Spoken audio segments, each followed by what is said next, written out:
Salut les passionnés de foot. Imaginez, votre équipe préférée lance une contre-attaque éclair, l'attaquant reçoit le ballon, frappe. But. Mais là, le VAR zoome sur un orteil qui dépasse d'1 millimètre et annule tout. Frustration maximale, hein? Eh bien, ça pourrait bientôt appartenir au passé. La FIFA s'apprête à révolutionner la règle du hors-jeu avec la fameuse loi Wenger.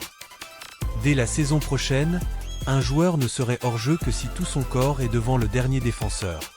Dans cette vidéo, on décortique cette actu brûlante avec des infos 100% réelles. Abonnez-vous, likez, et c'est parti. Le hors-jeu, c'est la loi 11, et c'est sans doute la règle la plus controversée du foot. Actuellement, un attaquant est hors-jeu si une partie de son corps, avec laquelle il peut marquer, est plus proche de la ligne de but adverse que le ballon et le dernier défenseur au moment de la passe. Avec le VAR depuis 2018, on annule des buts pour un bout de chaussure ou un ongle. Rappelez-vous les débats interminables en finale de Coupe du Monde 2022 ou en Premier League. Fin décembre 2025, Gianni Infantino, président de la FIFA, a lâché une bombe lors du sommet mondial du sport à Dubaï. Nous étudions la règle du hors-jeu. À l'avenir, l'attaquant devra peut-être être complètement devant le défenseur pour être hors-jeu. Il parle directement de la loi Wenger, idée défendue par Arsène Wenger depuis 2020.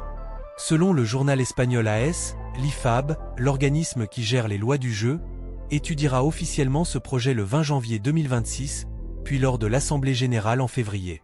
Si validée, la règle pourrait s'appliquer dès la saison 2026 à 2027.